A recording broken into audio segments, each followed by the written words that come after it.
Perkenalkan,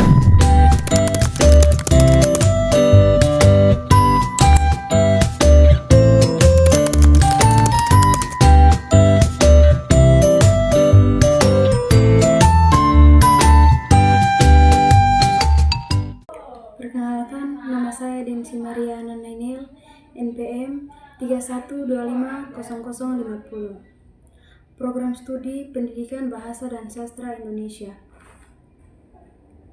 Hari ini saya akan menyampaikan khotbah sebagai ujian dari akhir semester saya dengan mata kuliah Pendidikan Agama. Pada kesempatan ini, saya mengajak kita semua untuk merenungkan sebuah tema yang sangat penting dalam perjalanan hidup kita sebagai seorang Kristen, yaitu merancang masa depan berdasarkan rencana Allah. Mari kita sama-sama merenungkan firman Tuhan yang tertulis dalam kitab Yeremia 29 ayat 11 yang berbunyi, "Sebab aku ini mengetahui rancangan-rancangan apa yang ada padaku mengenai kamu, demikianlah firman Tuhan, yaitu rancangan damai sejahtera dan bukan rancangan kecelakaan, untuk memberikan kepadamu hari depan yang penuh harapan." Ayat ini menjelaskan bahwa tidak bekerja secara acak, Ia memiliki rancangan yang sudah ditetapkan bagi hidup kita. Kita juga dapat merenungkan Amsal 16 ayat 9 yang menyatakan,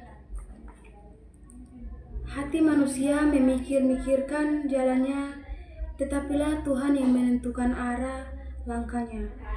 Ayat-ayat ini mengingatkan bahwa betapa kita merencanakan, Tuhan tetap memiliki keputusan akhir, dan keputusan itu selalu mendatangkan kebaikan. Setiap orang pasti memiliki impian, ingin berhasil, ingin hidup lebih baik, ingin menjadi berkat bagi keluarga atau lingkungan.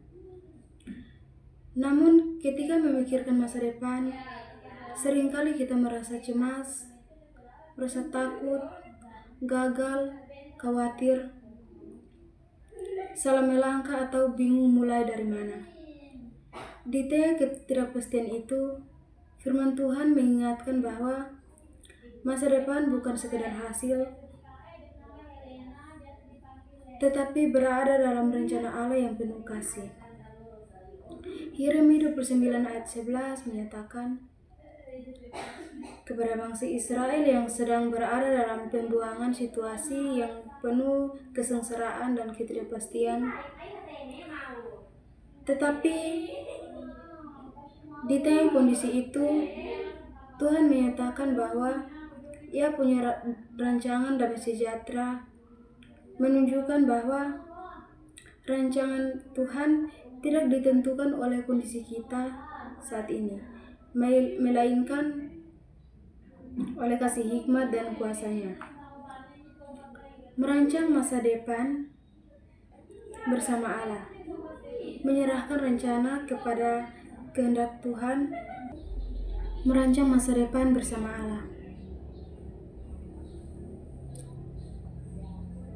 menyerahkan rencana kepada kehendak Tuhan.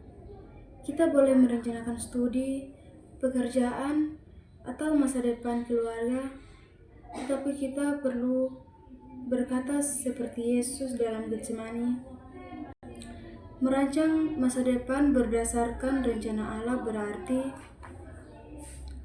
menempatkan Allah sebagai pusat dalam segala keputusan. Manusia tetap dipanggil untuk merencanakan dan bekerja keras, namun semua rencana itu perlu diselenggarakan dengan kehendak Allah.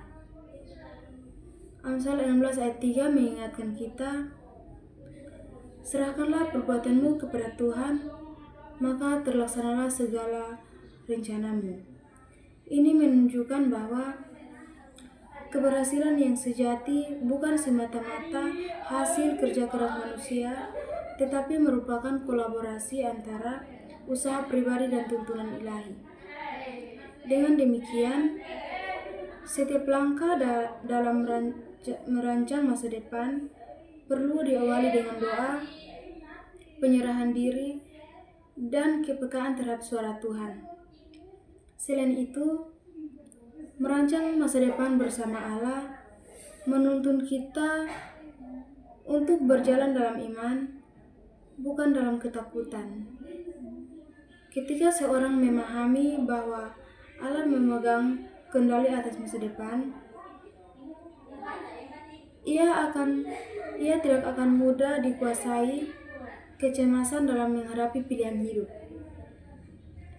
Iman kepada rencana Allah memberi keberanian untuk melangkah meskipun jalan yang ditempuh tidak selalu jelas. Setiap proses, tantangan, bahkan kegagalan dapat menjadi sarana pembentukan karakter yang berguna bagi rencana Allah yang lebih besar. Tuhan Yesus memberkati kita semua. Biarlah rencananya yang sempurna digenapi dalam hidup kita. Amin.